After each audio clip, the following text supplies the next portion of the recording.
Setsumetsu Evolution. Hey everyone! Welcome back to T-Fighters channel.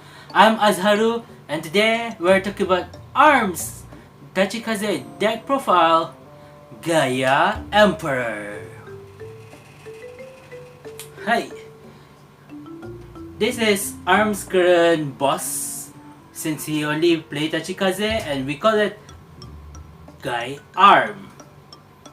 Get it?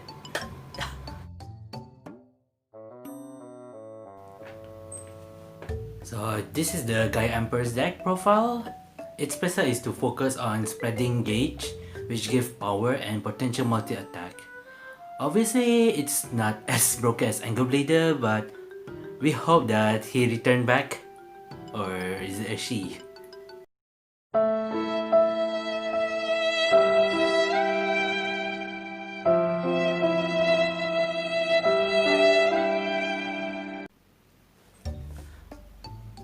Okay, so this is the cards that he play, and we're gonna do some insight for every card that he play. So this is the main boss, Gaia Emperor, and he's our main right target, obviously. And the ability is to give power to other rare cards by just having a gauge under them, which is quite good.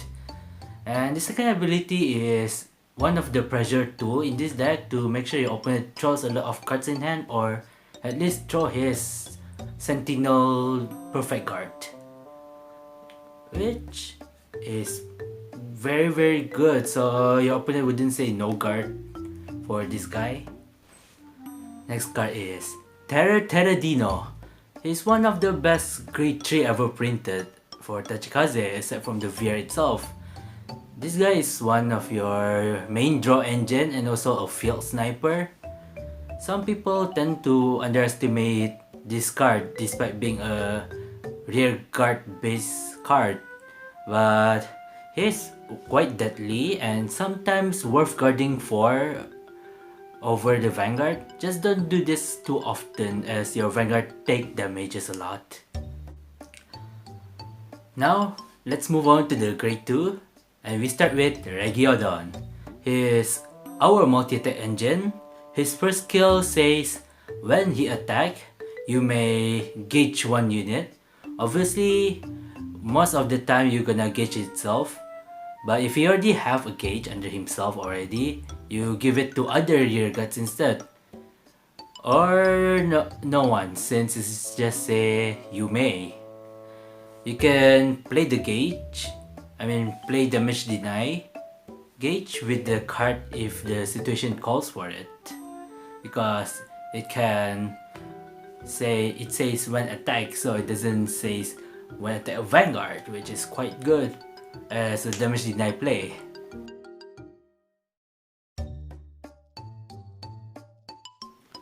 Alright, the next grade 2 that I'm going to talk about is Delofo Pyro. This guy is a good setup card. Most of the time, he is one of your preferred right target. It's either him or Megarx most of the time. Well, depending on the situation and your hand, obviously. The draw is very good and the spread call from hand is nice. The card setups Region and Blue Sprint in case the gauge under it is not desirable.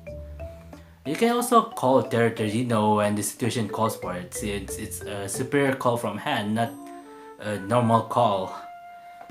And with Teradino around, you can play the rush game early, which is nice. So the next card is Megarx.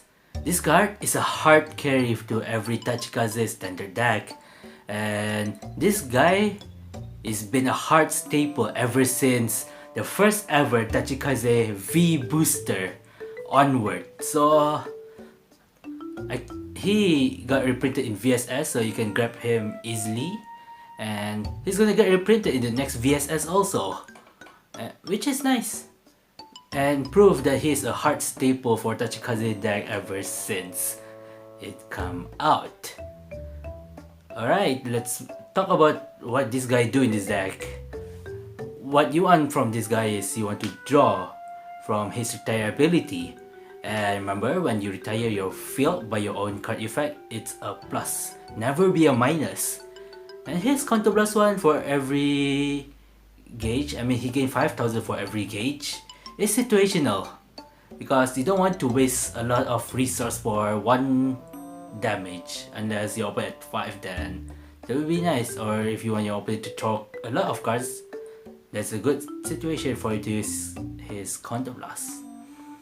And remember, your best target for this guy is Regiodon, or Blue Sprint, or Lacetorax. Overall, the best heart staple for Tachikaze ever. Alright, let's move on to the great one. It's Prison Bird. Obviously, a great tree searcher for everyone. And it's not just because he's a great tree searcher, which is a heart staple for every deck.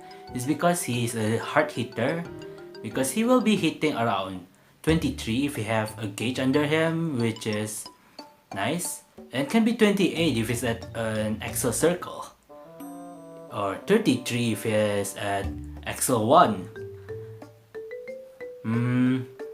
which is very nice heart hitter or booster. Assuming your Vanguard is Gaia Emperor, by the way. Yeah, if your Vanguard is Territory, you know he won't be hitting that high. Next one is Blue Sprint.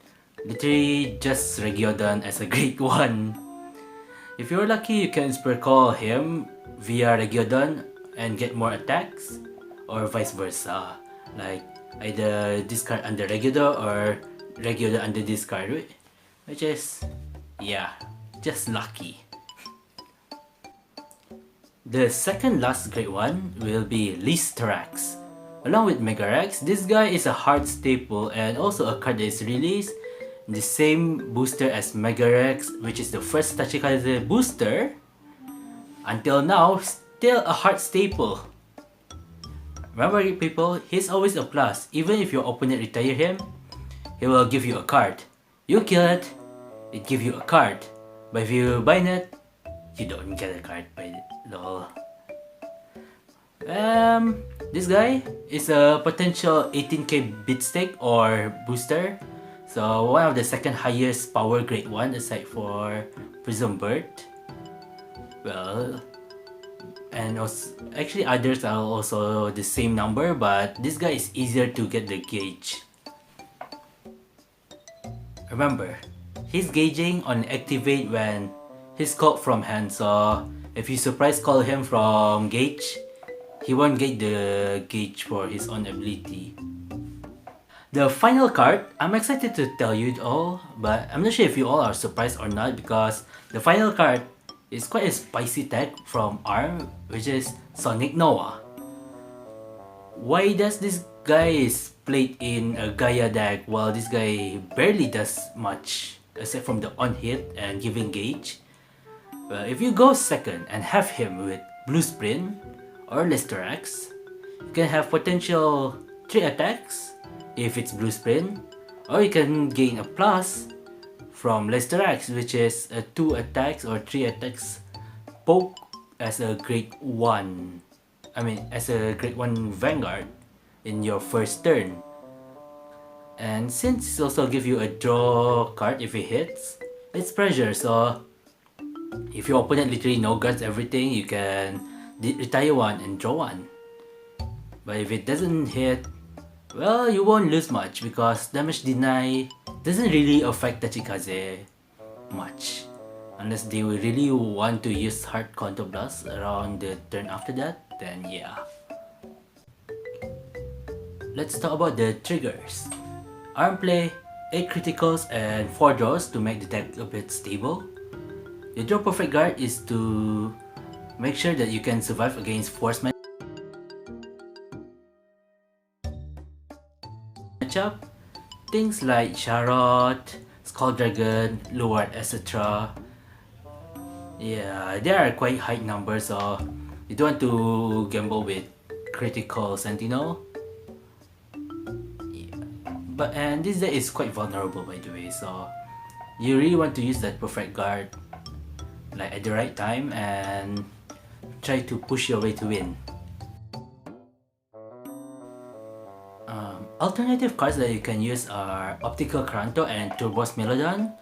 I played this guy before, and honestly, it's a mid to late game card.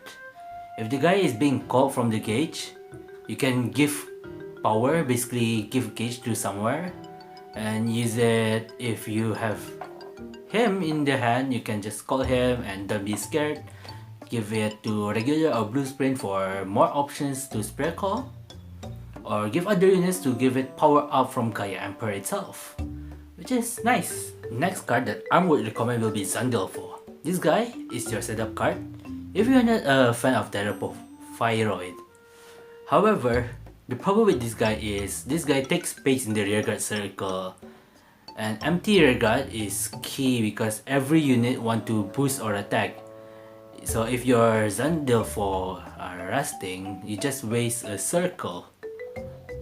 You get what I mean? It's like your field is not fully being an offense field, I mean. Another one would be Robario, one of the spicy cards in Anger Bladed deck back then. And some people doesn't like him because he just double up Sweeper Acrocanto back then. Well, this guy back then, I mean ARM, play Robario for absolutely no reason, but when he played this guy, Robario, I mean playtest back then, when he actually called Robario from the gauge by using Regulon and Blue Sprint, like he gives surprise gauge to a unit and giving an extra power around 15,000, but then I think it's a Megarx back then, and it gave huge power up for Megarx, which making me surprised. But yeah, because Robario actually contradict Gaia Emperor, because Gaia Emperor want to spread, but Robario focusing on one card and give it high power, which is a bit contradicting with each other, and also Gaia Emperor playstyle doesn't actually fully utilize Robario. Another nice card to put in is Polak Spine. This guy is your counter charger. I'm actually playing him, but he's quite bricky. Though if you meta scrims for hard damage deny, which is not happening now, this card might be solve some issues. Last but not least, the card that I would recommend is Sweeper Acrocanto. Ah yes, the card that most of the Vanguard community hates when it released during the Anger Blader time. I've seen some people play it, but in my opinion, the card is insanely greedy. People will now just attack him with the Vanguard and prevent you to get a counterblast. But for me, Gaia Emperor having a Sweeper Acrocanto is a bit hard, and you know, if people actually target Sweeper Acrocanto, it's just a win, 1-for-1 unit. But you know, Sweeper Acrocanto is just a waste if he's just halfway baked in this deck. Marker choice. Obviously you want to go for XL2 because who doesn't love the draw, and you want more options for your combo. About XL1, if you want to use this, it's only when your opponent mistride, basically great stock, or if you're fighting with a squishy deck, or the last but not least, the most obvious reason we pick XL1 is Nubatama. And yeah, this guy actually can compete with some Nubatama decks, especially Shiranui. It's not bad to play with, though they will copy your Terratidino and Megarx, that's for sure. But it's a win-win. They let you play high offense because you are forced to go for XL1. How would you play this deck? When you play Gaia Emperor, do not be afraid to push. Some decks can really recover from pushing. They have a grade 2 game, assuming you pulled the right cards. When this deck pop off, most of the time, you'll just wreck whoever is in front of you. Though this versus Hydro Lord, we die. Just die. This deck is especially made to push hard as early as possible, by the way. So do not waste your time on playing too safe with Tachikaze unless you're fighting with Force and Go second, which is ouch. But I hope that it didn't happen. Just make sure you be careful because this deck dies to deck out because the deck draws a lot and also give gauge a lot. Strength and weaknesses. Their strength is they have early game rush and they have high power and also good utility. But their weaknesses is getting outrush or simply getting rush and getting stalled to late game because by late game they don't have the right card because they're gonna waste most of the cards for the offense in the previous turns or they throw their cards for guarding.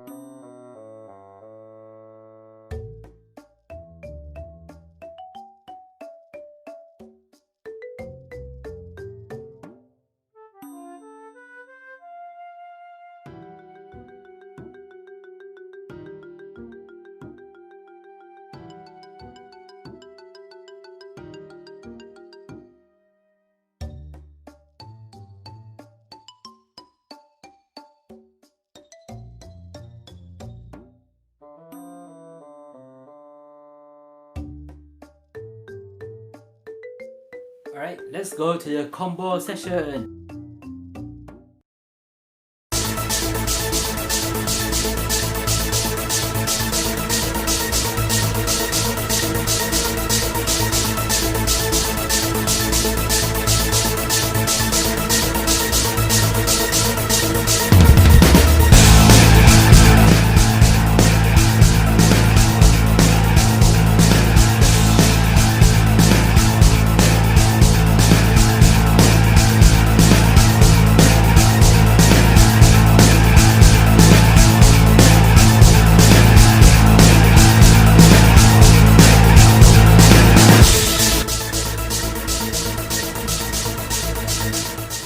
Alright, that's all for today. Thank you for watching and I hope you enjoy your days, having your Vanguard days, and hopefully we meet each other and play Vanguard.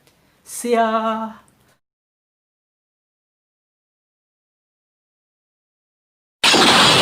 Setsumetsu Evolution.